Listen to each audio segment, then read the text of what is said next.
정결한 마음 주시옵소서. 우리 찬양 드리고 우리 강시안합니다.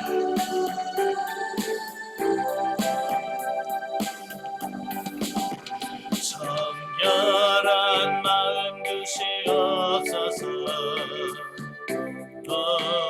주님 정직한 영을 새롭게 하소서. 정결한 마음 주시옵소서. 주님 정직한 영을 새롭게 하소서. 나를 주님 앞에서 멀리하지 마시고 주의 성령을 거두니 마옵소서. 그와 내 기쁨 다시 회복시키시며 변치 않는 맘 내 안에 주소서.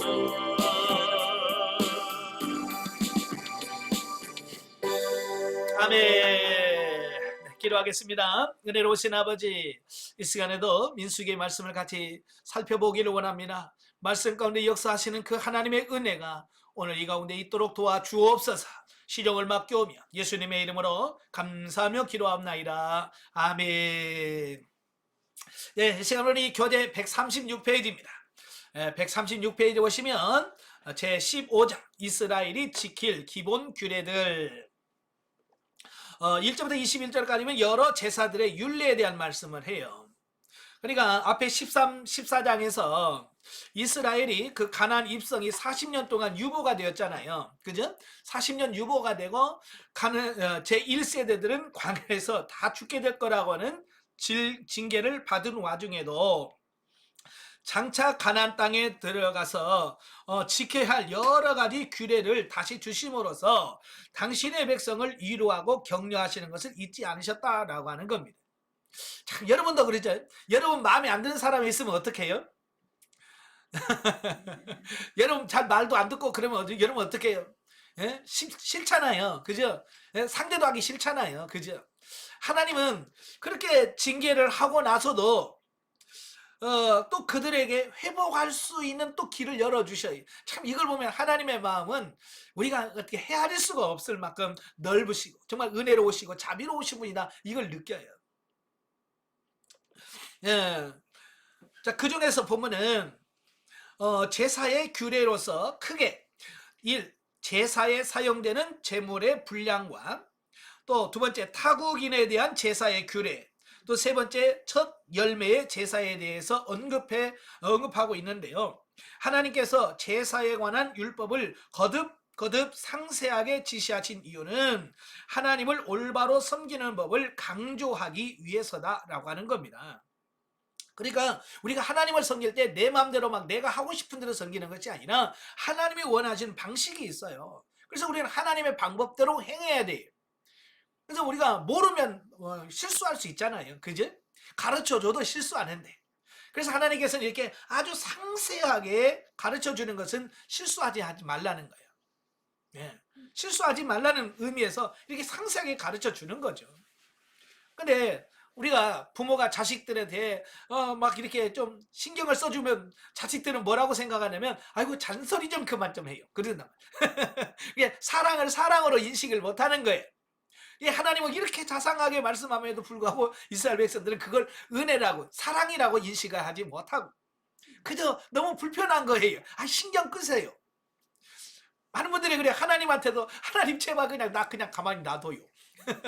내가 알아서 할 테니까. 이런 분들이 너무 많거든요. 예. 하나님의 사랑을 사랑으로 인식할 수 있는 게 은혜예요. 아시겠죠? 사람 가운데도 그래요. 어떤 분은 이렇게 도와주고 잘해주면 그걸 사랑으로 인식을 해야 되는데 그걸 사랑으로 인식하지 못하는 경우가 많아요. 예? 도리어 불편한 경우가 많거든요. 잘해주면 잘해서 막 불편한 거예요. 어떤 분은 교회 와서 막 성도들이 막 잘해주면 막 불편해서 그게 못 가겠대. 왜? 너무 불편하게 한대. 아니 불편한 게 아니고 사랑으로 하는 건데 왜? 그 사람은 사랑을 받아보지 못했기 때문에 사랑이 뭔지 모르니까. 예. 그래서 여러분의 마음이 바뀌어지셔야 돼. 자, 물론 제사제도는 그 자체로도 큰 의미를 담고 있지만 그것이 하나님을 경배하는 방법이라는 데 더 큰 의미가 있다.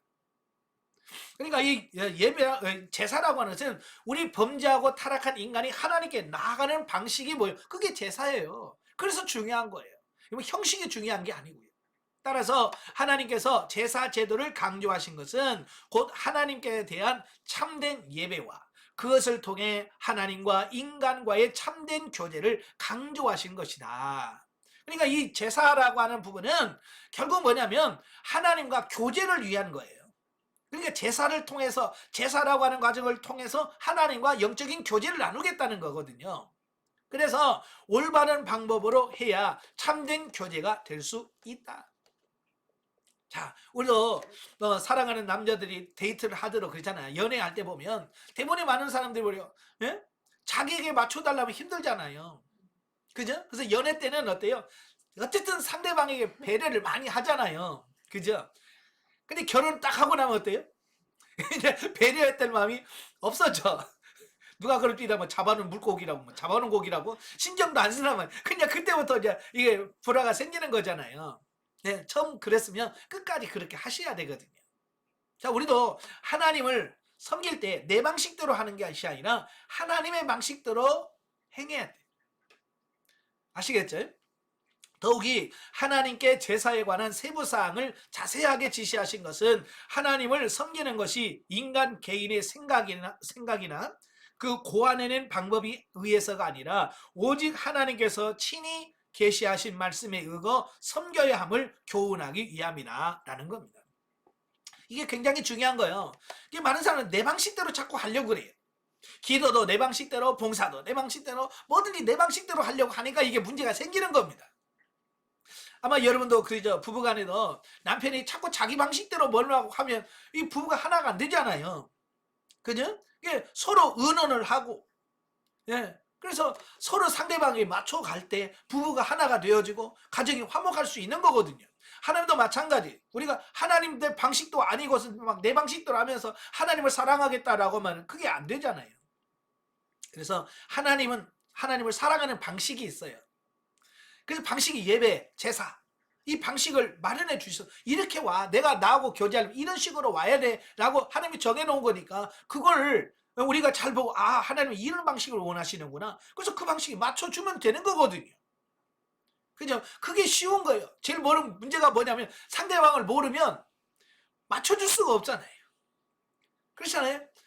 명절에 와서 선물을 하려고 해도 그 사람이 뭘 좋아하는지를 모르면 혼란스러운 거예요. 그죠? 뭘 선물을 해야 되지? 뭘 좋아하나? 해산물 좋아하나? 육식을 좋아하나? 육해권 중에 뭐가 좋아하나? 그리고 뭘 준비하기 어렵잖아요.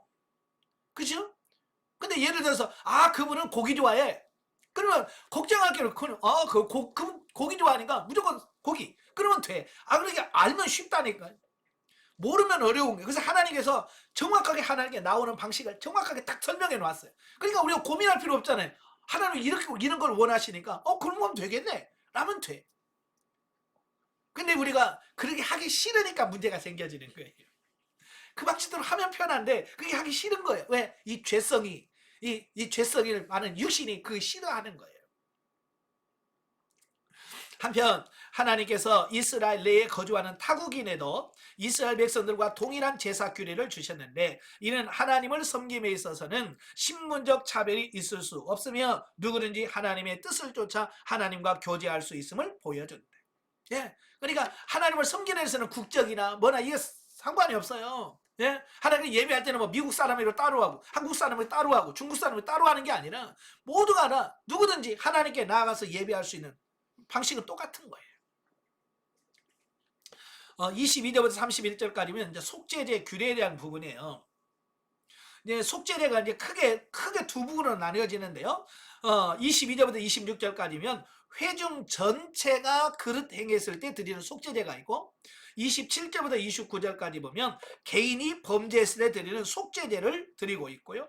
그 다음에 30절 31절에서는 고의로 범한 죄는 용서받지 못한다라고 하는 하나님의 경고의 메시지가 있습니다. 자 여기서 중요한 것이 뭐냐면 우리가 이제 속죄제는 원래 이제 죄 있는 사람이 자기 죄를 속죄하기 위해서 하나님께 드리는 제사를 속죄제라고 하거든요. 근데 문제는 속죄제를 드린다고 해서 다 모든 죄를 용서받나라는 거예요. 성경에서는 속죄제는 죄를 속하는 거지만 일부러 고의적으로 짓는 죄에 대해서는 용서하지 않겠다라고 말씀해 주고 있습니다. 자, 우리가 이걸 한번 깊이 묵상해 봐야 돼요. 예. 그래서 우리가 연약해서 모르고 짓는 죄는 하나님께서 용서해 줄 수 있어요. 그러나 고의적으로 짓는 죄만큼은 하나님께서 용서하지 않겠대요. 여러분 가만히 생각해 보세요. 여러분 죄를 짓는데 모르고 짓는 죄가 많을까요? 알고 짓는 죄가 많을까요? 사람마다 좀 다르겠습니다만은 저도 보면 모르고 짓는 죄는 거의 소수예요. 대부분이 알면서도 안 되는 죄들이 너무 많은 거예요. 그죠? 사랑해야 된다는 걸 알지만 사랑이 안 되고 용서해야 된다는 걸 알지만 용서가 안 되고 예. 참 이게 참 제가 저를 힘들게 했던 게 그런 것들. 예, 알면서도 안 되는 부분. 예. 참 이런 걸 보면 정말 구원을 받을 수 있을까 뭐 이런 생각도 합니다만은 그건 우리의 연약함에서 나오는 부분들이거든요. 그렇잖아요? 내가 사랑을 하고 싶어 안 돼. 왜? 내가 연약하니까. 아시겠죠? 그래서 주님께서 친히 그런 내가 연약해서 짓는 모든 죄까지도 예수님께서는 십자가에 못 박혀 죽으심으로 그 모든 죄들을 다 용서받을 수 있도록 만들어 주셨어요. 아멘. 예. 그렇지만 여기서 우리가 생각해야 될 것은 죄는 그렇게 쉽게 생각할 문제가 아니라는 걸 꼭 기억하시길 바래요. 자, 이러한 본문에서 얻을 수 있는 교훈이 뭐냐? 첫째, 한 개인이 범하는 범죄보다도 단체가 범하는 잘못이 더 과중하다는 것을 말씀해주고 있어요.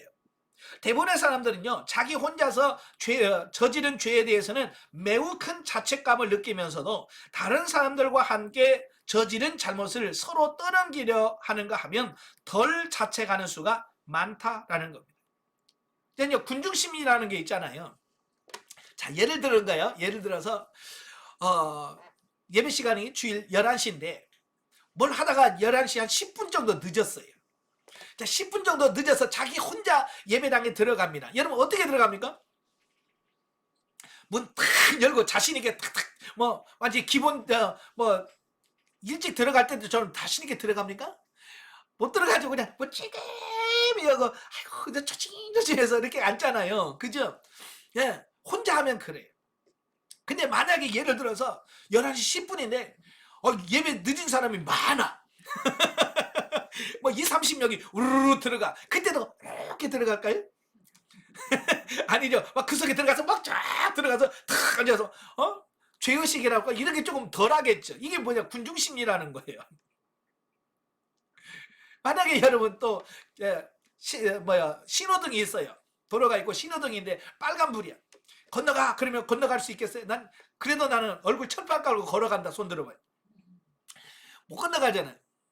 근데요 사람들이 막 100명 200명이 쫙 빨간불이 막 건너가요. 그러면 어때요? 나도 그 사이에 끼어가지고 그냥 막 건너가거든요. 이게 군중심리라는 거예요. 그러면 우리는 훨씬 더 죄의식을 느끼지 못해요. 그게 죄라고 느껴지지 않아요. 이게 무서운 거예요. 사실 그게 더 무서운 거거든요. 그래서 하나님께서 뭐라고 말하냐면 이렇게 대중이 잘못한 거, 많은 사람이 잘못한 거, 이게 더 큰 죄다. 그래서 그 죄에 대해서 속죄제를 드리라고 말씀합니다. 그러니까 그런 개인보다도 단체가 범한 잘못은 더 심각한 결과를 초래하며 다른 사람에게도 미치는 영향이 큰 법이다.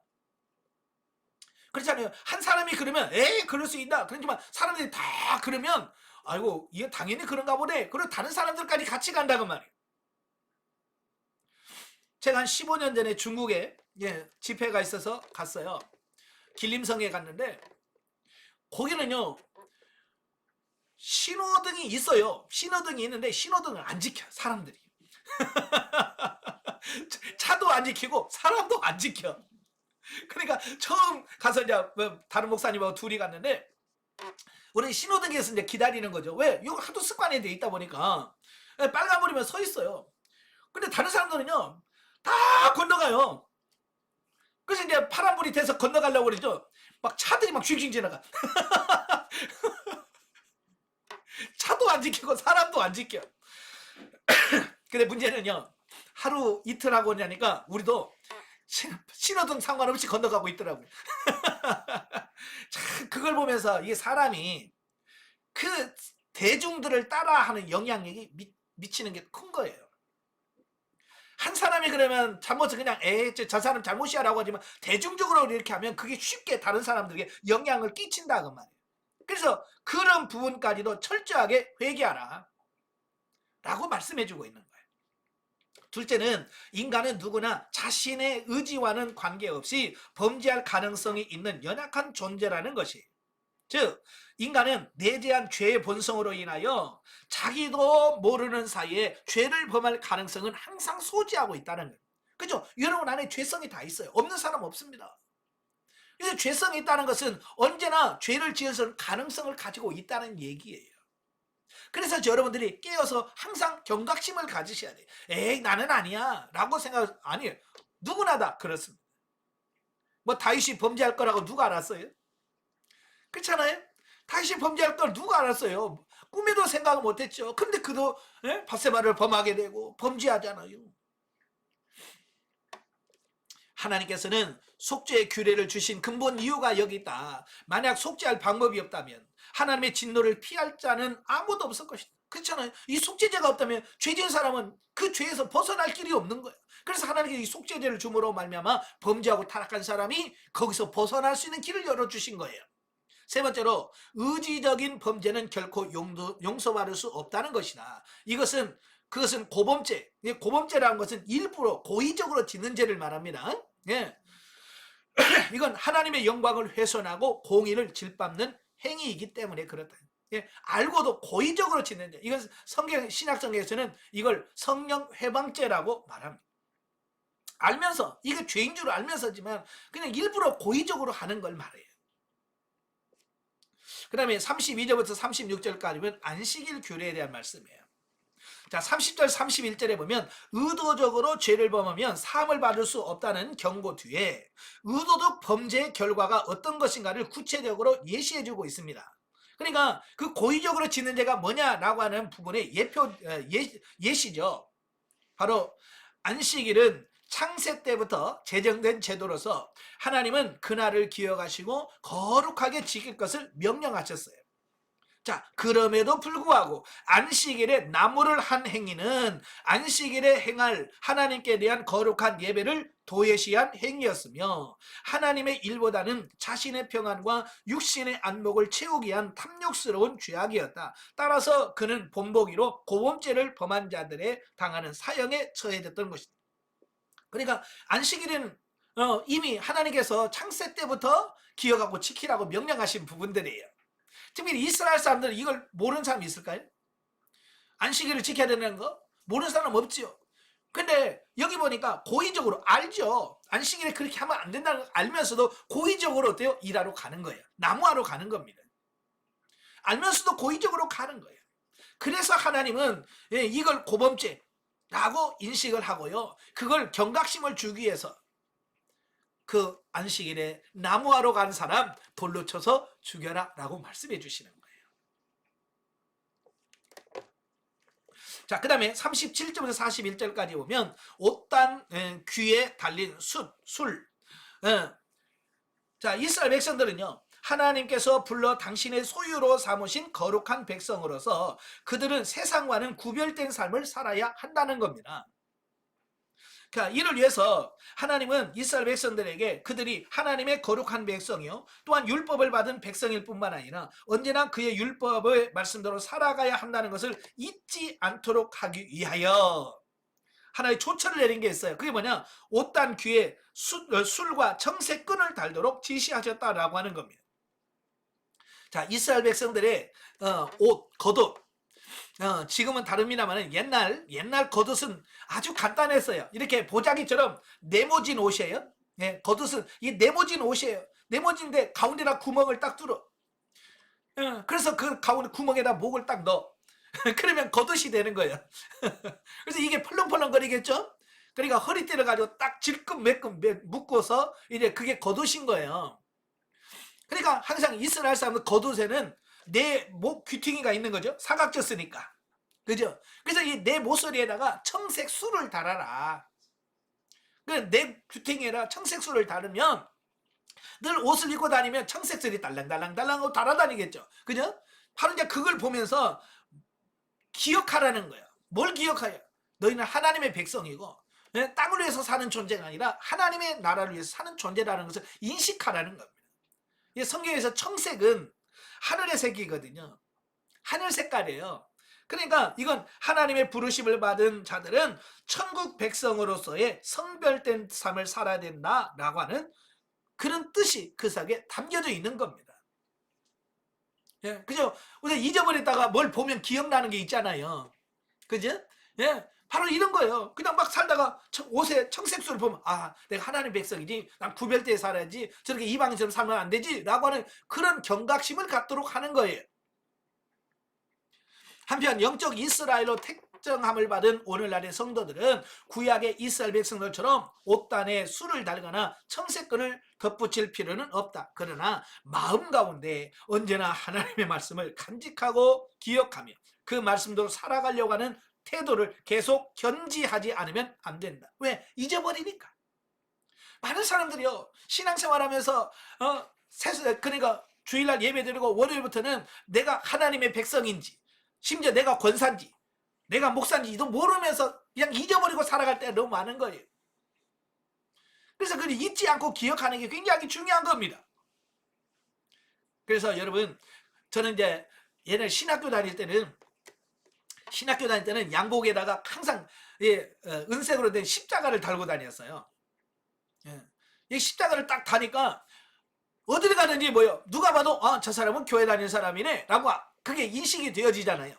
그러니까 십자가를 달고는요, 내가 함부로 행동을 할 수가 없는 거예요. 전철 안에서도 의자에 앉아있다가 연세 드신 분이 오면 안 일어날 수가 없는 거예요. 왜? 이 십자가가 나를 일어서게 만들어. 그런 거예요. 이건 자기 자신을 나는 하나님의 백성으로서 이런 삶을 산다라고 하는 것을, 그걸 경각심을 주는 거예요. 여러분도 마찬가지. 그런 게 좀 필요합니다. 정말로 여러분들이 하나님의 구별된 삶을 못 살면 큰 성경책을 끼고 항상 다녀. 가슴에다 성경책을 딱 끼고 다니면 성경 끼고 욕할 수 있겠어요? 양심 마비된 사람 그럴 수 있겠죠. 예.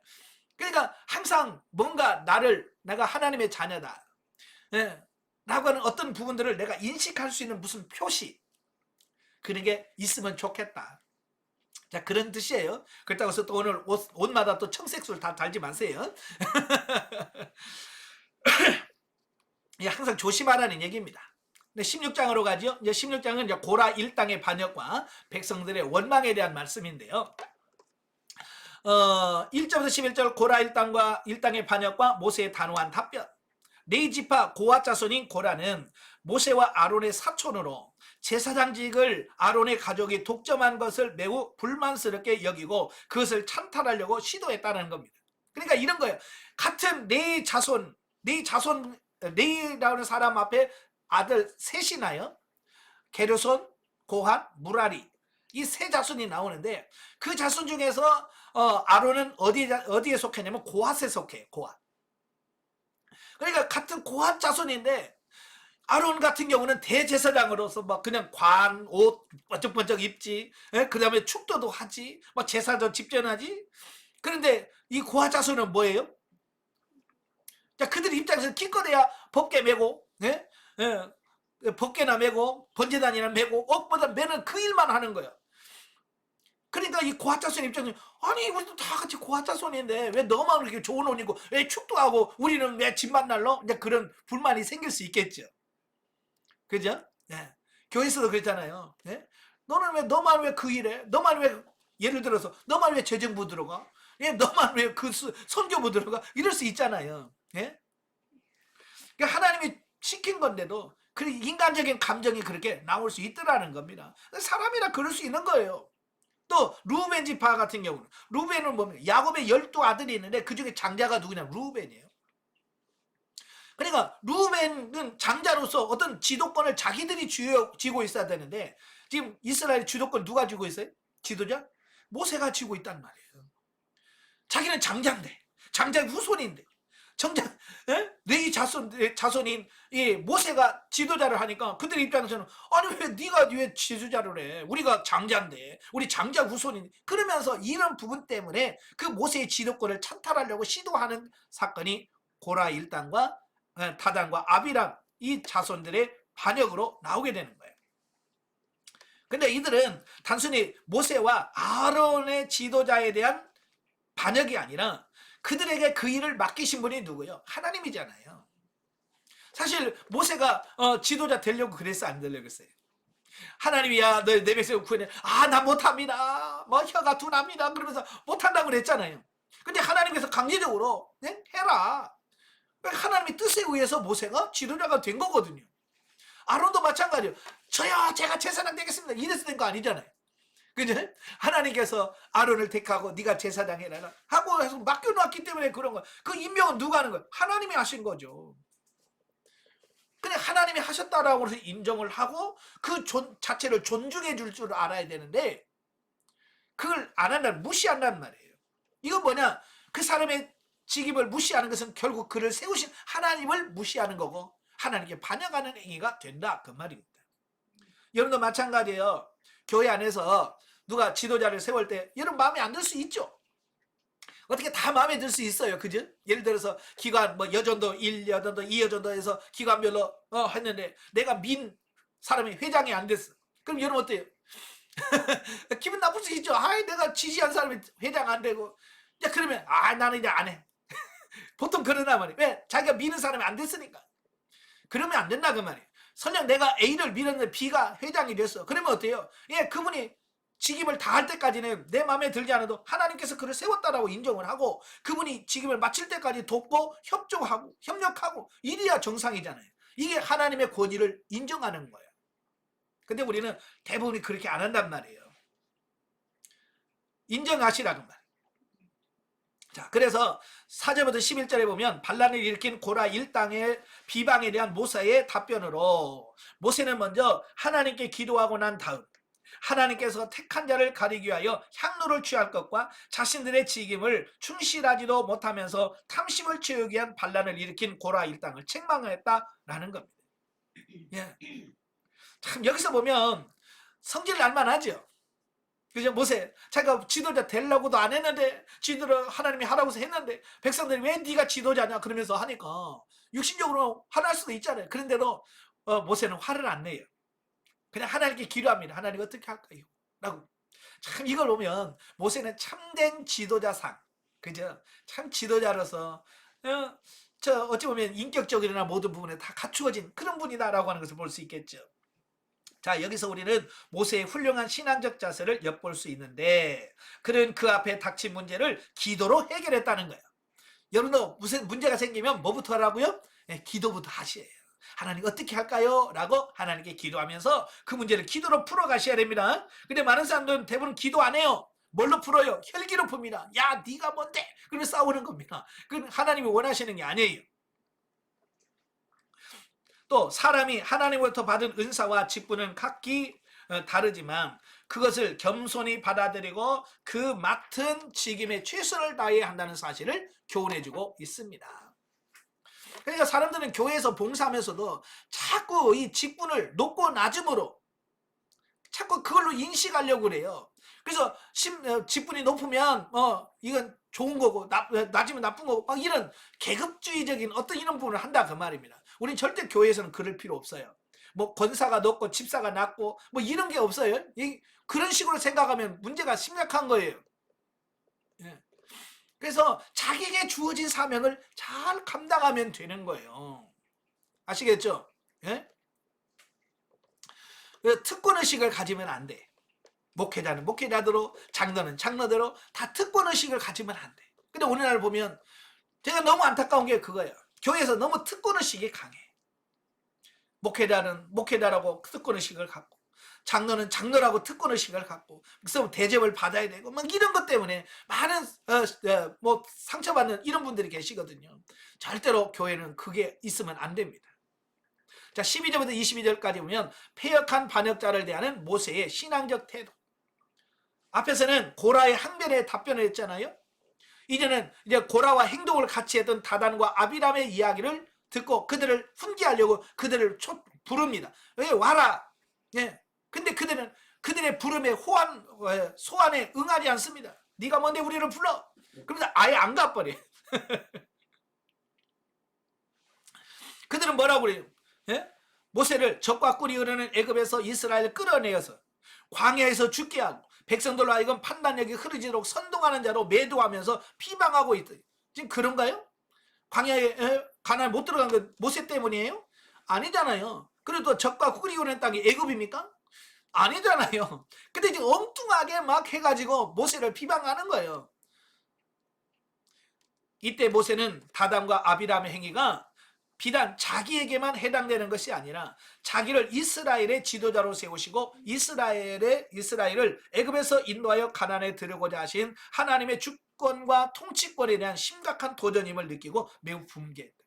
그러니까 이런 거예요. 모세는 자기 자신을 욕하고 자기 자신만 뭐 했으면 모세는 온유가 지면에 모든 사람은 승하기 때문에 그걸 잘 견뎠을 거예요. 근데 중요한 것은 모세뿐만 아니라 모세를 세우시고 모세를 임명하신 그 하나님의 권위까지도 통치권까지도 이들이 대적을 하니까 지금 모세가 거기에 대해서 반응을 하고 있는 거예요. 그래서 그들을 하나님의 주권과 통치권을 바로 세우기 위해서 그런 조치를 할 수밖에 없는 거예요. 여기서 우리는 문제를 신앙적으로 해결하려는 모세의 자세와 자신의 이권보다는 하나님의 영광을 먼저 보존하려는 훌륭한 의지를 발견할 수 있다. 이처럼 신앙인은 어떤 일에서도 먼저 하나님의 영광을 보존하려는 열심을 가져야 하며 또한 하나님의 방법으로 모든 문제를 해결하도록 노력해야 됩니다. 내 방식대로 하지 마세요. 우리는 가끔 교회나 문제가 생기면 우리는 팔 딱 걷어붙이고 알았어 내가 말이지 이러면 안 돼. 그건 육신의 방법인 거예요. 하나님은 절대로 그 육신의 방법 기뻐하지 않습니다. 그래서 제가 여러분에게 입문과정 때부터 말씀했잖아요. 하나님께 물으라고. 하나님 이럴 때는 어떡하나요? 하나님 이럴 때는 내가 어떻게 해야 되죠? 라고 묻고 주님께서 말씀하시는 그 하나님의 방법을 따라 행해야 돼. 모세가 바로 그런 거거든요.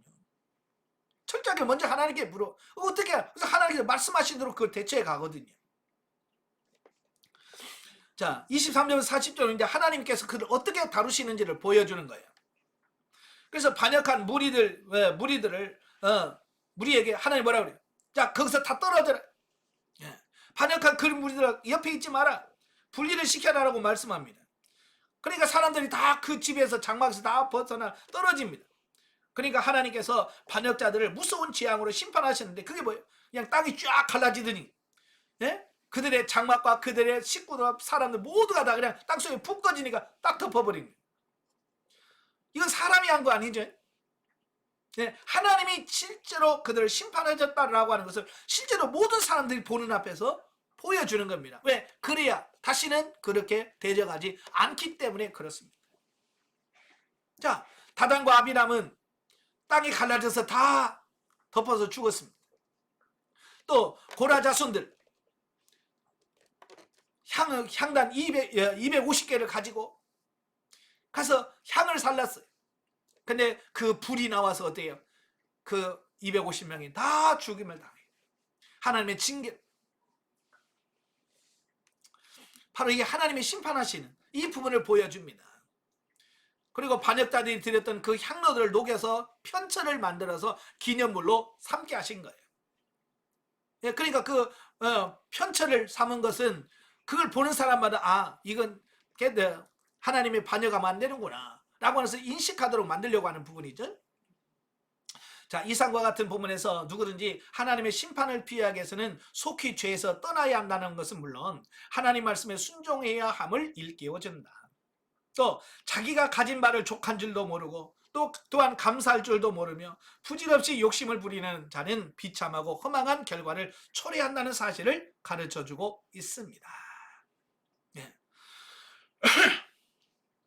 여러분도 마찬가지요. 남의 떡이 커 보인다는 말이 있어요. 그러니까 남에게다 너무 거기다 신경 쓰지 말고 내가 맡은, 그렇죠? 내가 할 일, 내가 맡은 일, 그걸 잘 기억하고 그것에 충성할 수 있는 여러분이 되셔야 돼요. 자, 41절 50절에 보면 백성들의 원망과 아론의 충고입니다. 자, 이런 고라자손이라든지 이런 다단과 아비람의 사건을 통해서 많은 사람들이 그 사건을 보고 정신을 바짝 차려야 되잖아요. 그죠? 아, 하나님 대적하면 이렇게 되는구나 라고 깨달아서 해야 되는데 이들이요 정신을 못 차리는 거예요. 그 다음날 그들이 막 모세와 아론을 계속해서 원망하고 대적을 합니다. 왜 그러냐면 그들은 하나님의 징계와 심판을 목도했음에도 불구하고 자기 친구들이 죽었다는 거야. 자기 동료들이 죽었다는 거야. 어떻게 죽일 수 있냐는 거야. 그 모세가 죽인 게 아니잖아요. 하나님이 죽인 건데도 거기에 대해서 그게 이해가 안 되는 거예요. 인정이 안 되는 거예요. 그러니까 영적으로 어리면 이렇게 이해가 안 되더라고요. 하나님이 하시는 건 분명히 하나님이 하셨는데도 불구하고 그걸 보면서도 그게 이해가 안 되는 거예요. 예, 그죠? 가끔 교회에서도 그래요. 분명히 하나님이 하시는데 그 하나님이 하시는 걸 몰라. 그래서 원망하고 불평하는 겁니다. 우리도 영적으로 성장하지 않으면 이럴 수밖에 없어요. 만약에 여러분 지금 이 광야 단계에 머물러 있다면 이스라엘도 똑같이 행동을 할 거예요. 한편 고라 일당의 일로 원망하는 사람들은 하나님께서 내리신 연병으로 인하여 14,700명이 그 자리에서 급사를 합니다. 하나님께서 보여주시는 불구하고 깨닫지 못하고 원망하고 불평하니까 하나님께서 연병을 내려서요 그 순간에 14,700명이 그냥 죽어요. 그때에 아론이 향로를 취해서 향을 살려서 그 산자와 죽은 자, 이거 막 연병이 막 퍼지고 있는 그 사이 중간에 딱 들어가서 하나님 앞에 중보하니까 하나님께서 그 죄를 사하셨어요. 자, 여기서 아론의 중보 행위 얼마나 중요합니까? 여러분 지금 연병이 걸려서 그 속에 들어가면 어떻게 돼요? 자기도 연병을 죽잖아요. 그죠? 근데 아론은 자기도 연병 걸려 죽을 걸 알아. 죽을 수도 있어요. 그럼에도 불구하고 어때요? 그 속에 뛰어들어. 그래서 하나님의 중보하니까 하나님께서 그의 중보 기도를 들으시고 그 재앙을 멈추셨다. 만약에 아론이 자기 욕하는 사람 저것들은 다 죽어야 돼. 만약에 그렇다면 얼마나 많은 사람이 죽었을까요? 네. 자, 영적에 봅니다. 고라와 반역자들은 하나님께서 주신 모세와 아론의 영적인 권위를 무시하고 대적하였으나 하나님이 모세의 권위를 증명하여 주셨다. 모든 사람을 대하는 성도는 그와 함께 하시는 하나님의 권위를 인정하는 자세가 될 때에 무시하지 않고 존중하는 마음을 갖게 된다. 이건 영적인 삶에서도 굉장히 중요한 겁니다. 하나님이 세우신 권위를 인정해 줄 줄 아는 것이 굉장히 중요한 거예요. 그러면 교회는 목회자만 하나님이 세우셨나요? 아니에요. 목회자도 하나님이 세우셨고 장로도 하나님이 세우셨고 권사님도 하나님이 세우셨고, 이게 하나님이 세우셨다는 거 이걸 인정하셔야 돼요. 아시겠죠? 근데 가끔 교회에서 보면 나는 저 장로 인정 안 해. 친구 중에서 어느 날 목사 안수 받고 면 나는 쟤는 목사로 안 해. 이런 거 있단 말이에요. 자기는 하나님이 세우셨는데 그걸 인정하지 않는 그런 부분이 너무 많은 거죠. 우리는 하나님의 권위를 인정해 주는 여러분 되시길 바래요. 자, 17장으로 갑니다. 아론의 쌍난 지팡이. 1절에 11절 아론의 쌍난 지팡이입니다. 이건 앞장에서의 그 고라의 반역 사건 이후에도 분명히 250명이 향로에 불이 나와서 죽는 걸 봤잖아요. 그럼에도 불구하고 아론의 그 제사장직을 인정하려고 하지 않는 이런 부분이 아직도 있어요. 이 사람들이 참 이게 완악해서 그렇게 보여줘도 인정하지 않기 싫은 거예요. 예. 그래서 하나님은 확실하게 보여주기 위해서 하나의 계획을 하시는 거예요. 그게 뭐냐면 지팡이를 가져오라는 거예요. 그 지팡이는 목자나 여행자가 사용하기로 했지만 통치자에게는 권위의 상징이었습니다. 그래서 왕들은 항상 이 지팡이 같은 것을 쥐고 있습니다. 이걸 왜 권위를 상징하기 때문에 그런 거거든요. 예, 그래서 하나님은 각 지파별로 지팡이 하나씩을 가져와라. 그래서 각 지파별로 지팡이를 하나씩 가져와서 그 지팡이에다 족장의 이름을 기록하라고 했습니다. 12지파에다 각 지파마다 한 지팡이 하나 가져오고 거기다 이름을 쓰도록 합니다. 그래서 그걸 걷어가지고 그 밤새 그 법궤 앞 지성소 안에 법궤 앞에다가 그 지팡이 12개를 갖다 놨어요.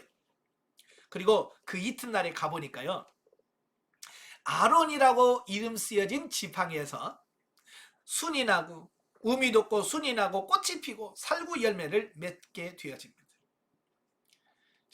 여기 죽은 나무에서 어떻게 꽃이 피고 그렇습니까? 그죠? 불가능하죠? 근데 하나님이 이건 하나님이 하셨다, 이걸 증명하는 겁니다. 그죠? 이건 불가능한 거잖아요. 지팡이에서 어떻게 열매까지 맺습니까? 근데 그게 가능한 거예요, 하나님의 능력으로.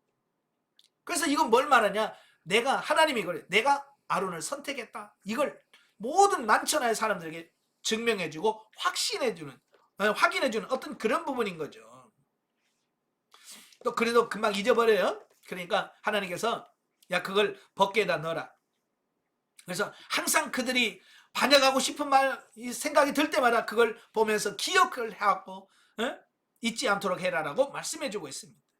자, 이와 같은 본문을 통해서 우리는 하나님께서 당신의 사역자를 그냥 내버려 두지 않으시고 언제나 함께 하시고 보증이 되어주신다는 사실과, 예, 하나님은요, 자기 이렇게 지도자로 세웠잖아요. 그럼 하나님께서 항상 그걸 보증을 서주시는 하나님이신 거예요. 예, 그래서 우리가 기드온 같은 경우도 그렇잖아요. 기드온 같은 경우도 이걸 하나님이 너를 선택했다, 잘 모르겠는데요. 그러니까 하나님이 뽑으셨다고 말하니까 어때요? 실험을 하잖아요. 양털 가지고 정말 하나님이 나를 뽑으셨는지 그걸 실험해 보잖아요. 자, 그래서 확신을 줘요. 확인해 줍니다. 또 사울왕이 뽑혔을 때도 마찬가지예요. 일부는 사울왕을 인정을 했어요. 근데 일부는 제가 어떻게 왕이래, 안 받아줬어요. 그때 아람과의 전쟁을 탁 일으켜서 그 전쟁에서 대승을 거두는 걸 딱 보여줌으로, 예, 사람들이 정말 하나님께서 사울을 선택하셨네 라고 인정하게끔 만들어 주시는 거죠. 또 다윗도 마찬가지예요. 다윗도 어릴 때 기름을 부었잖아요. 사무엘 선지자가. 아무도 다윗을 왕으로 이해를 하지 않았어요. 근데 하나님은 그 다윗과 골리앗의 싸움에서 탁 해서 골리앗을 이기게 하심으로 만천하에 하나님의 선택된 백성이라는 것을 쫙 보여주시는, 이렇게 하나님은요, 자기가 택한 자들을 드러나게 하시는, 보증을 해주시는 그 역할을 하시는 거예요. 만약에 여러분도 하나님의 선택하셨다면 어떤 상황에서 하나님은 여러분 편에 서서 여러분을 보증하고 계시는 이런 부분이 생길 거예요. 그래서 가족 간에서, 믿지 않은 가족 가운데서도 그런 부분들을 보여주시는 거예요. 그래서 예를 들어서 가정에 어려운 문제가 있을 때 그걸 기도하고 그걸 해결해 나감으로 정말 하나님이 살아계시다는 것을 보여줄 수도 있는 이런 부분이 있어요. 자, 오늘날도 교회에서 직분으로 인한 분쟁이 아주 자주 발생을 하는데요. 우리는 이제는 앞으로 이런 직분 때문에 어떤 그런 부분 가지고 교회에서 분쟁이 없었으면 좋겠습니다.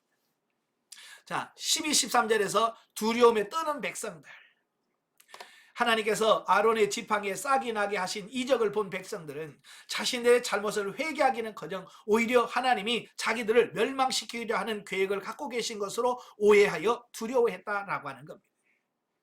그러니까 하나님이 막 그 지팡이에서 그들을 봐도 분명히 이건 기적이잖아요. 그잖아요. 마른 나무에서 어떻게 싹이 나고 열매를 맺습니까?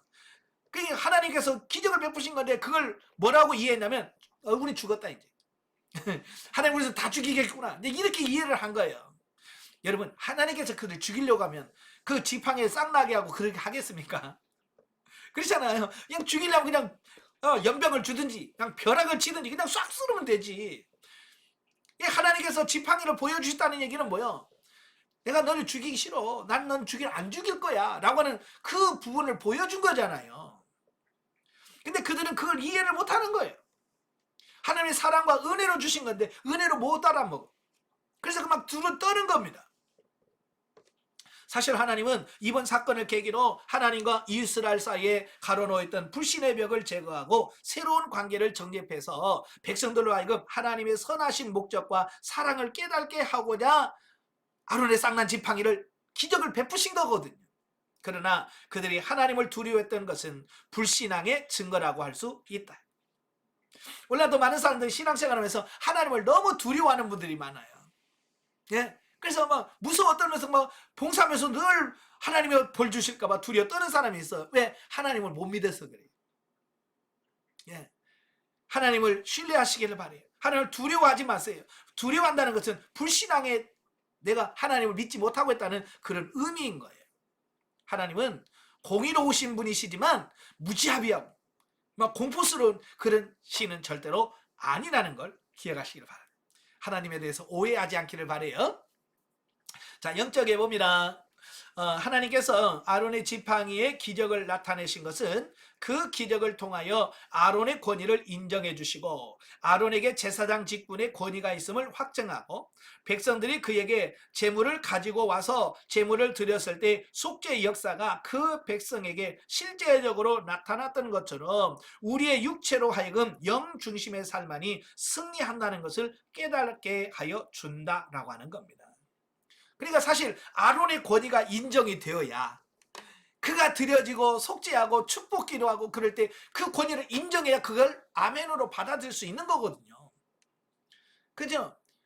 사실 이제 사도 바울도 그 서신서에 보면 자기의 사도성에 대한 굉장한 자부심을 갖고 편지를 쓰면서 사도된 바울이 그러면서 자기가 사도성을 강조하잖아요. 왜냐하면 많은 사람들이 자기의 사도성에 대한 도전을 많이 했거든요. 그래서 자기는 하나님이 세우신 예수님이 세우신 사도다 이걸 강조하거든요. 그 많은 분들이 아유 사도 진짜 사도를 좋아하나 보다 라고 생각할 수 있지만 사도 바울은 전혀 그런 게 없어요. 그게 아니라 자기 자신이 전한 복음, 그죠? 사도 바울 자신이 전한 그 복음과 그것이 사도성을 부인해버리면 자기 자신이 전한 그 모든 복음까지도 무시된다. 그래서 바울은 자기가 높아지기 위해서 사도성을 강조하는 게 아니라 자기가 전한 복음을 입증하기 위해서 진실성을 확증하기 위해서 자기의 사도성을 강조하는 거죠. 오늘 여기도 마찬가지예요. 하나님께서 아론의 권위를 세워주신 것은 뭐예요? 아론의 권위가 세워져야 그를 통해서 이루어지는 제사라든지 축복 기도라든지 이런 것들이 실제가 되어지고 받아들일 수 있는 이런 부분을 보게 되는 겁니다. 자, 교회에서도 그래요. 담임 목사님이 축복 기도할 때 담임 목사의 권위를 인정할 때 야, 기도하겠습니다. 이제는 그러면 다 머리 숙여 아멘. 왜? 권위를 인정하니까 그러잖아요. 근데 그 권위를 인정하는 네가 뭔데 축복 기도를 해? 그러면 그런 자세 취하겠어요? 예? 눈 멀쩡히 뜨고 뭐 이렇게 뜨면서 네가 뭔데? 그럴 거예요. 왜? 이 권위를 인정하는 것과 인정하지 않은 것은 그렇게 다른 거예요. 그래서 권위를 인정할 수 있기를 바래요. 자, 18장은 제사장과 레위인에 관한 기본 규례. 1절에 7절 제사장과 레위인의 직무에 대한 말씀을 합니다. 자, 보면은 앞장과 매우 밀접한 관계를 갖고 있어요. 즉 백성들의 그 부르짖음에 대한 하나님의 자비로우신 응답이라 할 수 있습니다. 그러니까 고라 일당에 대한 하나님의 무서운 심판과 원망한 백성에 대한 하나님의 재앙, 그리고 아론의 쌍난 지팡이 사건을 계기로 해서 백성들은 하나님에 대하여 매우 두렵게 생각하였다. 예. 그래서 하나님은 본문의 규례를 주심으로써 제사장들이 그들을 대신하여 하나님께 가까이 나아가라고 하는 것을 알려주신 것이다 라고 하는 겁니다.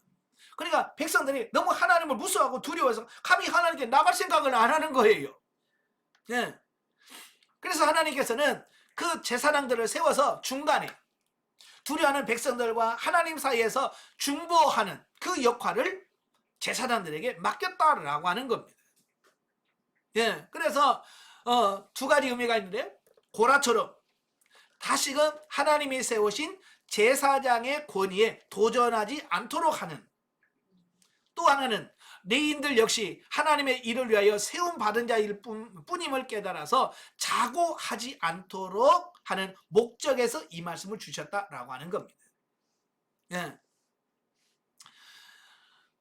따라서 백성들은 더 이상 하나님께 나아가는 일로 인하여 두려워할 필요가 없게 되었고요. 자, 오히려 제사장을 통하여 하나님과 지속적인 관계를 유지할 수 있게 되었다라고 하는 겁니다. 그러니까 하나님께 나아가는 걸 두려워할 필요가 없어요. 그리고 제사장을 통해서 하나님께 계속 나아가서 하나님을 섬길 수 있도록 만들어줬다 그 말이에요. 그 다음에 8절부터 20절까지면 제사장의 분기. 자, 제사장은 레위 지파 소속으로 다른 지파의 사람들과는 달리 기업을 분배받지 않고 평생을 성막에서 하나님을 섬기는 일에 전념해야 했기에 본문은 이러한 제사장의 생계를 위하여 주어진 규례다라고 하는 겁니다. 그러니까 다른 백성들은 다 기업을 줘요. 나눠줍니다. 그런데 유독 이 레위 지파에게는 하나님께서 뭐라고 말씀해요? 이들은 기업을 주지 마라. 왜? 그들은 하나님을 위하여 특별히 구별된 사람이기 때문에 이들은 하나님의 일에만 전념하도록 하라. 그러면 문제가 뭐가 문제가 생겨요? 사람은 다 먹고 살아야 되는데, 그죠? 일을 안 하고 돈을 안 벌고 어떻게 먹고 사냐, 이제 그런 문제가 생겼잖아요. 여러분 뭐 주일 한다고 안 먹고 굶고 살 수 있어요? 못 살아요. 저도 목사입니다만은 밥은 먹고 일 못 합니다. 밥을 먹어야 먹고 살아야 일할 거 아니에요. 그래서 하나님께서는 하나님의 일하는 사람들이 먹고 살 수 있도록 그의 생계를 하나님께서 책임져 주시고 그걸 이끌어 가시더라는 거예요. 그래서 즉 제사장들은 백성들이 하나님께 바친 거제물과 요제물, 그리고 곡식의 첫 열매와 짐승의 첫 새끼들을 그 제사장의 몫으로 하나님께서 돌려주셨다라는 겁니다. 자, 여기서 거제물, 요제물 기억나시죠? 하나님께 제사 드릴 때 거제, 4가지 방식이 있다고 했어요. 첫째 화제는 뭐예요? 불로 태워드리는 제사를 화제라 그래요. 그 다음에 전제는 포도주나 독주 같은 걸 이렇게 부어드리는 것을 전제라 그러고, 자, 거제는 들어 올렸다가 내리는 제사를 거제라고 해요. 그리고 요제가 있습니다. 앞뒤로 흔드는 걸 요제라고 그랬습니다. 그래서 이렇게 백성들이 드린 그 요제물과 거제물, 이것은 제사장의 몫으로 하나님께서 돌려주셨어요. 그래서 너는 그 제사 드리면서 화목제물의 그 흔든 앞가슴, 갈비는 제사장 몫이에요. 그리고 그 오른쪽 뒷다리는 거제 들었다 내린 것은 제사를 집전한 제사장 몫으로 이렇게 따로따로 이렇게 몫이 주어진 거예요. 그리고 곡식의 첫 열매, 또 짐승의 첫 새끼들은 다 제사장 몫으로 이렇게 돌렸다라고 하는 겁니다. 이러한 사실은 하나님께서 제사장들의 분깃이 되어 주셨음을 의미하고 있습니다. 그래서 오늘날도 교회 안에 이 목회자들의 그 생활비, 사례비를 통해서 많은 갈등을 일으키는 부분들이 많아요. 자, 그래서 사실은 이 교회에서 이런 목회자의 사례비 가지고 싸우거나 분쟁할 이유가 없는데, 이 부분들을 통해서 서로 너무 이렇게 안 좋은 부분들이 많이 있거든요. 자, 그래서 우리가 서로 조심해야 돼. 목사들도 너무 욕심부려도 안 되고, 성들도 너무 짜가지고 안 주려고 하면 그러면 안 됩니다. 자, 우리 한국교회 성도들 대부분은 뭐냐면 목사들은 가난해야 된다, 어떤 그런 생각을 갖고 있어요. 그래서 어떻게 하든지 사례비를 적게 주려고 하는 이런 부분들이 있습니다. 뭐 지나치게 뭐 재벌처럼 줄 수는 없어요, 교회에서.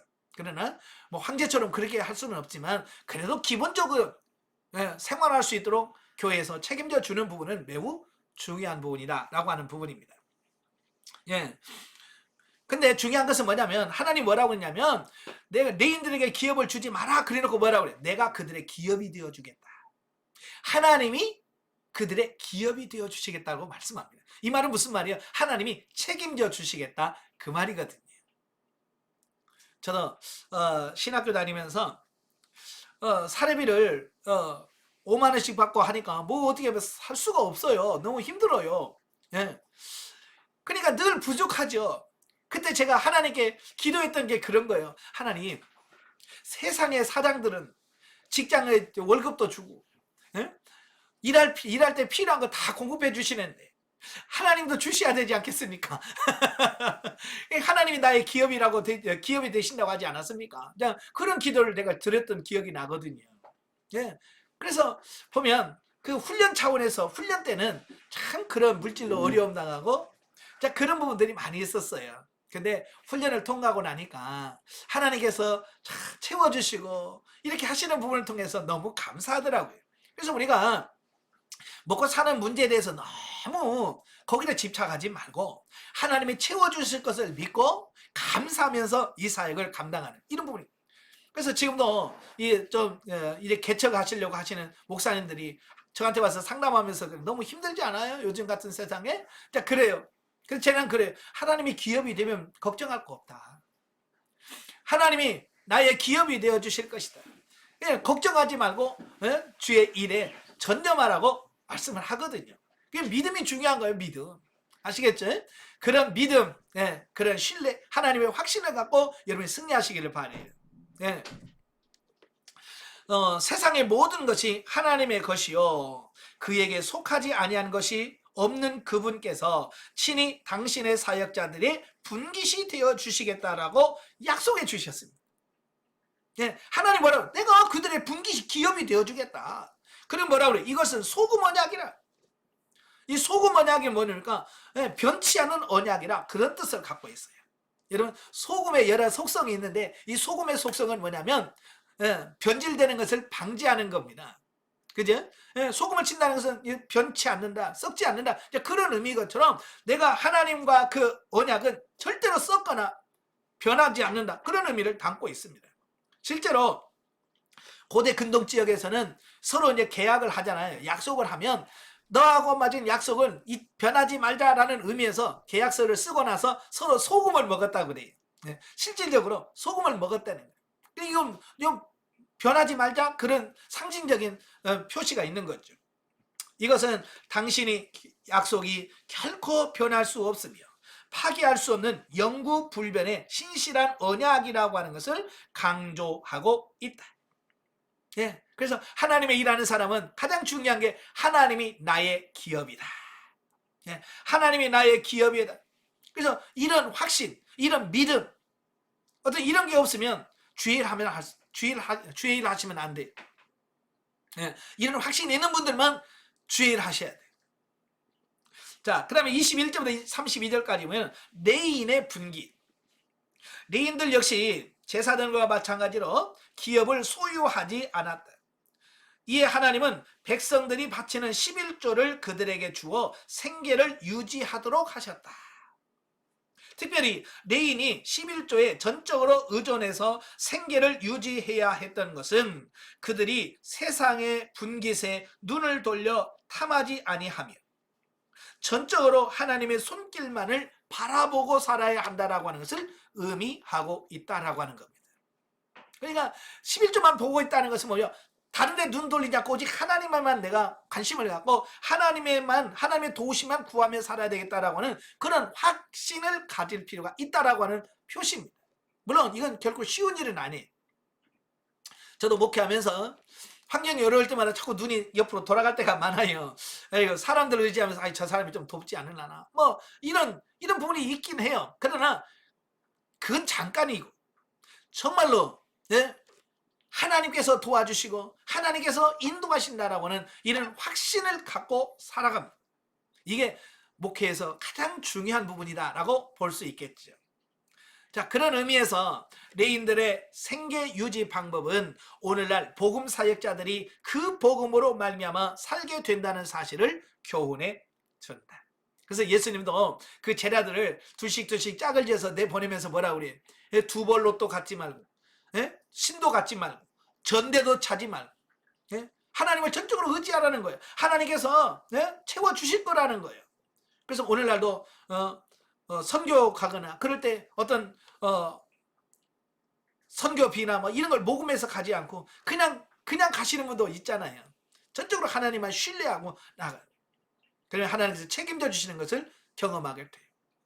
한편 11조는 이처럼 하나님의 사역자를 위한 분깃을 삼는데 사용되지만 그 근본적인 취지는 우리가 소유한 것 전부가 하나님의 것이요 우리는 다만 그분의 청지김을 고백하고 항상 하나님의 은혜를 기억하고 감사하도록 하기 위함일 뿐만 아니라 우리로 하여금 하나님께만 소망을 두도록 하기 위한 것이다 라고 하는 겁니다. 어찌 보면 이 11조를 우리가 바치는 이유, 여기서 분명히 여기서 설명해 주고 있어요. 이 확신을 우리가, 이 사실을 우리가 아셔야 돼요. 그러니까 이 11조는 뭐냐? 하나님의 사역자들에게 주어진 분깃이다. 이게 사역자들을 돕고 그들의 생계를 책임져 주기 위해서 드리는 게 11조라는 거예요. 또 우리가 10분의 1만 드리지만 그 11조는 뭐냐면 내게 주신 모든 것이 하나님의 것입니다 라는 신앙 고백적인 행위가 11조를 드리는 행위로 증명되는 거거든요. 그러니까 보통 우리는 11조만 하나님의 것이고 나는 10분의 9는 내 것이라고 생각하는데 그렇지 않아요. 사실 내게 있는 모든 것이 누구예요? 하나님의 것이라는 신앙 고백이 뭐냐? 11조를 드리는 행위를 통해서 고백되어지는 거예요. 그리고 하나님께만 소망을 두기 위함이네. 이 11조를 드린다는 것은 하나님 나 세상에 쌓아두기 싫어요. 나는 하나님 나라 하나님의 소망을 둡니다 라는 어떤 그런 신앙적인 고백이 있거든요. 따라서 11조를 드리는 자는 가장 아름답고 최상의 것으로 바치되 11조를 하나님의 축복을 받아내기 위한 흥정의 매개물로 만들어서는 안 된다. 여러분 11조를 잘하면 복을 받는 건 사실이에요. 그러나 11조를 통해서 어떤 복을 받기 위한 수단으로 사용하면 안 된다 그 말이에요. 원래 많은 분들이 복을 받기 위한 목적으로 11조를 드린다 그 말입니다. 예. 예를 들어서 제가 아는 분이 그래요. 제가 그분이 월급 수입이 100만 원 조금 넘은 것으로 이해하는데 그분이 11조를 하면서 항상 50만 원을 내요. 50만 원. 수입은 100만 원밖에 안 되는데 11조에서 50만 원을 내는 거예요. 그래서 제가 불러서 아니 내가 알기로는 수입이 100만 원 정도밖에 안 되는데 어떻게 50만 원을 이렇게 11조를 할 수 있냐. 그때 그분이 하는 말이 뭐냐면 11조가 50만 원 채워줄 줄로 믿음으로 드린다는 거예요. 얘는 이게 믿음입니까? 욕심입니까? 욕심이야 욕심. 그저 하나님의 은혜에 감사해서 10의 9조 냅니다. 이러면 문제가 안 돼. 그죠? 하나님의 은혜가 너무 크고 내가 모든 것이 하나님의 것입니다. 그래서 10의 9조를 드려. 이게 문제가 안 돼. 근데 문제는 뭐냐? 복을 받기 위한 목적으로 나는 이렇게 많이 드리면 하나님께서 복을 많이 줄 줄로 믿습니다라고 어떤 복을 받는 조건으로 내가 10의 4조 합니다. 10의 5조 합니다. 이것은 하나님을 시험하는 거예요. 그래서 절대로 그거 가지고 그렇게 하지 마세요. 그건 11조다운 11조가 될 수가 없습니다. 물론 하나님 은혜에 감사하면 10의 5조, 10의 8조, 10의 9조 아니 10의 10조 할 수 있어요. 제가 말씀드렸잖아요. 어느 분이 저한테 11조 얘기하면서 목사님은 11조 하세요? 제가 그랬어요. 안 해요? 난 11조 안 합니다. 그래야 놀래. 아니 왜 목사님이 11조를 안 해요? 네, 저는 11조 안 하고요. 저는 10의 6조, 10의 7조, 10의 8조, 때로는 10의 10조 합니다. 그랬어. 그냥 하나님 수입 보면 그냥 하나님께 다 드려 100% 10의 10조 드려버려요. 왜? 내 모든 것이 하나님의 것이라는 걸 알기 때문에 그런 무슨 그게 구분이 없어요. 이게 하나님의 것이라 하나님께 다 드려요. 근데 그렇게 해서 내가 복을 받아야지 이 땅에서 이런 기대가 없어요. 나는 그저 하나님 은혜에 감사할 뿐이에요. 나를 지켜주신 하나님, 나를 채우신 하나님의 은혜가 감사해서 그런 거예요. 그래서 우리는 딱 11조만 요것만 하나님의 것이라고 하는 것이 아니라 나의 가진 모든 것이 하나님의 것입니다 라고 하는 그 신앙 고백하에서 살아가게. 자, 그럼에도 불구하고 우리는 11조를 하나님의 것이라는 것과 그것을 드리는 것이 우리의 의무라고 하는 것을 잊지 말아야 돼. 네. 이건 마땅히 우리가 하나님의 백성이라면 당연히 드려야 될 의무라고 하는 걸 기억하시면 좋겠고요. 네, 그런데 요즘에 11조에 대해서 잘못 가르치는 분들이 너무 많더라고요. 제가 유튜브에 보다 깜짝 놀란 게 있어요. 11조 드리면 지옥 간다. 이런 얘기를 하고 있어요. 네. 그래서 제가 11조 강의를 했더니 어떤 분이 거기다가 저보러 그래요. 싹군 목사군 그렇게 써놨던 댓글을 올렸더라고. 아니 내가 11조 받아서 내가 다 먹겠다는 거예요. 챙기겠다는 거예요. 나는 그런 거 없어요. 예. 나는 하나님께서 말씀하시는 부분만 전했을 뿐이에요. 자, 영적이해 보겠습니다. 여기서 제사장의 임무와 제사장이 받을 분깃에 대하여 말씀한다. 자, 여기서 목회자가 해야 할 일과 성도들이 제사장적인 입장에서 하나님 앞에 무사람을 위하여 중보하는 일 등을 생각할 수 있다. 죄와 저주 아래에 있는 사람들을 위하여 피와 제사를 드리는 심정으로 중보하는 제사장적인 삶이 요청되어진다. 아멘. 그러니까 지금의 제사장이 누구냐? 예? 목회자만 제사장이 아니라 우리 예수 믿는 모든 사람들이 다 제사장이에요. 그래서 여러분도 이런 제사장적 삶을 살아야 된다라고 하는 것을 말씀해 주고 있습니다. 자, 19장은 선민과 정결에 대한 말씀인데요. 자, 1절부터 10절에 보면 정결용 제물 제조법에 대해서 말씀해 주고 있어요. 자, 하나님께 정죄받은 출애굽 1세대들은 광야 40년 동안을 살면서 광야에서 다 죽도록 되어 있습니다. 여호수아와 갈렙만 빼고 다 죽게 됐다고 말씀했거든요. 또 고라의 일당 반역 사건과 또 그들의 원망 사건을 통해서 순식간에 14,700명이 죽고, 그러다 보니까 어때요? 그 죽은 사람을 처리를 하려면 반드시 누군가가 있어야 되잖아요. 그죠? 그 시신을 만진 사람들이 있단 말이에요. 그죠? 여러분, 율법에 가면 그 시신을 만진 사람은 부정하게 돼요. 예. 왜냐하면 이스라엘 백성들은요, 그 시체는 뭐냐? 죄의 결과물, 그러니까 사망의 열매로 인식을 했어요. 그래서 그 시신을 만진 사람 자체가 부정하게 된다는 의식상. 따라서 결국 이렇게 나아가다는 백성 전체가 부정케 될 우려가 있었다. 이에 하나님은 부정을 깨끗이 씻을 수 있는 정결예법을 제정하여 백성들로 하여금 언제나 성결한 삶을 살도록 하셨다라고 하는 겁니다. 그러니까 이런 거예요. 내가 시신을 만져서 내가 부정한 사람이 정결케 되지 않냐고 다른 사람을 만지면 그 내가 만진 사람도 부정하게 돼. 또 부정하게 된 사람이 또 다른 사람을 만지면 또 부정하게 돼. 그러면 순식간에 어때요? 부정한 사람이 쫙 깔리겠죠. 그래서 하나님은 그 부정한 삶을 방지하기 위해서 모든 백성들이 부정해지는 것을 막기 위한 방편으로 바로 정결한 제물을 만들어 주셨다라고 하는 것을 보게 됩니다. 즉 본문은 시체를 만져 부정한 자를 정결케 하는 물을 만드는 제조법에 대해서 말씀해 주고 있어요. 먼저 첫째, 온전하고 흠이 없고 아직 멍에 매지 아니한 붉은 암송아지를 제사장이 진 밖에서 잡아라. 예, 그래서 저 진 밖으로 그 붉은 암송아지를 한 마리 끌고 갑니다. 그래서 잡으라는 거예요. 그리고 그 피를 받아서 두 번째, 제사장의 손가락에 그 피를 찍어 회막 앞에 7번 뿌리고, 예, 그 피를 회막 쪽을 향해서 피를 7번 뿌립니다. 그리고 그 송아지와 함께 백향목, 또 우슬초, 그 다음에 홍색씨를 같이 넣어서 불을 태워서 완전히 재로 만드는 겁니다. 여기서 백향목은 영생을 상징하고요, 우슬초는 부패를 정결케 하는 것을 상징하고, 홍색씨는 강력한 생명력을 상징합니다. 이 상징하는 게 중요한 거예요. 예. 그리고 난 다음에 정결한 사람으로 하여금 금송아지의 죄를 취해서 진 밖에 보관했다가, 저 진 밖에 따로 보관하고 있다가 부정할 수 있는 물을 만드는데 사용되었다. 그러니까 필요하면 부정하게 된 사람들이 그곳에 가서 물에다가 그 죄를 넣어서 섞은 다음에 그 물을 뿌림으로써 그 죄를, 시체로 인하여 부정하게 된 이 부분을 씻도록 만들었다라는 겁니다.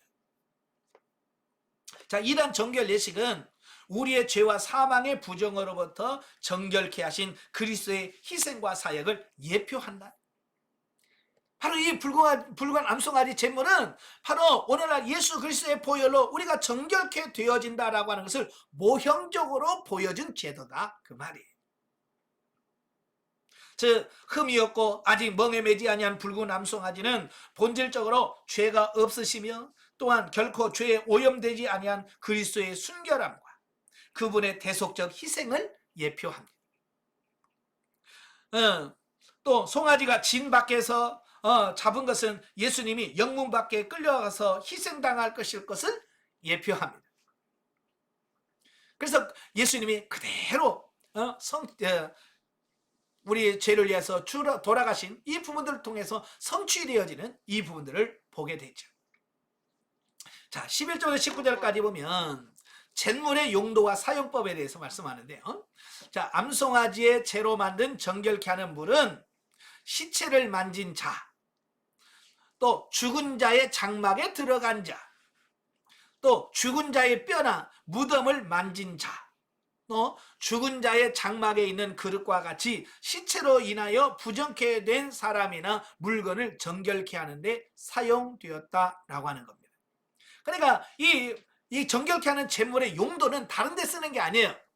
다른 데 쓰는 게 아니라 시체를 만져서 부정하게 된 사람들을 정하게 하는 이런 용도로 사용되도록 돼 있다라고 하는 겁니다. 이게 다른 용도로는 쓰지 않도록 돼 있어요. 다른 죄도 가서 예를 들어서 살인했는데 가서 제물 타서 뿌린다고 이 죄가 없어지는 게 아니에요. 이 제물은 시신과 관계된 부분만 하도록 돼 있습니다. 가족이나 이웃이 죽었을 때 그 시체를 정중히 돌보고 매장하는 것은 지극히 당연한 일일 뿐만 아니라 불가피한 일이다. 그렇죠? 예. 예수 믿는다고 그냥 시신을 함부로 취급하는 절대로 아닙니다. 예. 우리는 뭐 시신을 대고 뭐 절하거나 그러지는 않지만 어쨌든 일평생 살아가면서 살았던 그 껍데기, 이 육체도 소중해요. 그래서 장례식도 아주 엄중하게 잘 치러야 되는 거 사실입니다. 그러니까 이 장례를 치르다 보니까 당연하게 누군가는 그걸 만져야 되잖아요. 그죠? 저절로 시신이 태워지는 거 움직이는 거 아니잖아요. 누군가가 그런 시신을 씻고 또 싸매고 해서 또 무덤에서 장사 지내고 하는 사람이 필요한 거예요. 그러니까 반드시 장례식장에는 그 시신을 만진 사람이 나오게 되고, 예. 자, 그럼에도 불구하고 시체를 접촉했을 뿐만 아니라 그 영향권 아래에 있는 사람과 물건까지도 부정하다라고 규정한 것은 죽음의 원인과 죄악의 심각성을 교훈해 주기 위함이다 라고 하는 겁니다. 그러니까 이 시체라고 하는 것은, 그러니까 죽음은 죄의 결과물로 생긴 것이다. 자, 그래서 그걸 처리하면 부정하게 된다. 자, 이걸 우리에게 말씀해 주고 있는 거예요. 그 다음에 20절부터 22절까지 보면 영원히 지킬 정결규례. 정결규례를 지키지 않은 자는 죽임을 당하리라고 이미 말씀하신 하나님께서는 본문에서 그 정결규례를 영원히 지키도록 다시 한번 명령하고 계신다. 하나님의 정결규례를 통하여 백성들로 하여금 죄의 심각성을 깨닫고 죄와 분리된 삶을 살도록 의도하신 것이다. 이게 하나님께서 바로 이런 정결 예법을 마련해 주신 것은 바로 이와 같은 목적을 가지고 한다 그 말입니다. 죄의 심각성이 크다, 죄는 심각한 거야 라고는 심각성을 인정하도록 하기 위해서 하나님께서 이와 같은 제도를 허락해 주셨다는 겁니다. 그리고 죄를 지은 사람은 빨리 그 죄에서 벗어나서 자유로워져야 된다는 것을 말씀해 주고 있습니다. 사실 죄는 마치 전염병과 같아서 아주 작은 부정에서부터 주의하지 않으면 순식간에 확대되고 만다. 이 죄라고 하는 것은 그래요. 이 전염성이 어떤 다른 전염병보다도 훨씬 강력한 게 뭐냐? 이게 죄예요. 죄의 오염이죠. 따라서 백성들은 의식적인 부정이라 할지라도 속히 정결케 해야만 했다. 왜? 내가 깨끗해지지 않으면 그것이 계속해서 다른 사람들로부터 부정하게 만드는 그런 결과를 가져오기 때문에 그렇다 그 말입니다. 그리고 만약 그 의식을 소홀히 한다면 그것은 자신을 죄악되게 하는 행위일 뿐만 아니라 백성 내의 부정을 조장하고 방조하는 것으로 간주되어서 죽임을 당해야 됐다라는 겁니다. 그러니까 하나님께서 그 잿물을 통해서 자기의 죄를 씻고 거룩할 수 있는 길을 열어놓으셨다는 거예요. 열어놓으셨는데 그게 싫어서, 하기 싫어서 안 한다. 그러면 그 백성 중에서 끊쳐지리라, 죽임을 당할 것이다 라고 말씀해 주고 있습니다. 그러니까 죄 문제를 해결할 수 있는 길을 하나님께서 열어놓으셨으면 우리는 어떻게 해야 돼요? 아멘 하고 그걸 실행해야 돼. 자, 이것은 오늘날 무엇과 같으냐면, 오늘날은 뭐예요? 우리가 구원받을 수 있는, 우리의 죄 문제를 해결하고 구원받을 수 있는 유일한 길이 뭐예요? 예수 믿는 거예요. 예수를 믿을 때 예수 그리스도의 보혈로 우리가 깨끗함을 받고 구원을 받는단 말이에요. 이건 하나님이 정해놓은 구원을 받을 수 있는 길이란 말이에요. 그래서 오늘도 예수님을 믿고 자기를 회개하면 용서받고 구원을 받아요. 그런데 나는 그런 거 안 믿어. 예수 믿는다고 우리가 구원받나? 그래서 그걸 거부하면 죽임을 당한다. 죽임 당한다는 것은 구원받지 못한다, 그 말이에요. 아시겠죠? 바로 이런 예수 그리스도를 통해서 받는 구원을 예표하는 게 뭐냐? 바로 제물을 통해서 자기들을 깨끗하게 하는, 자신을 깨끗게 하는 이런 부분으로 설명을 하고 있습니다. 자, 이 본문은 결국 아무리 작은 죄라도 반드시 회개해야 한다는 것을 보여주고 있다라는 겁니다. 그래서 저와 여러분이 이 땅에 살면서 죄를 안 질 수는 없어요.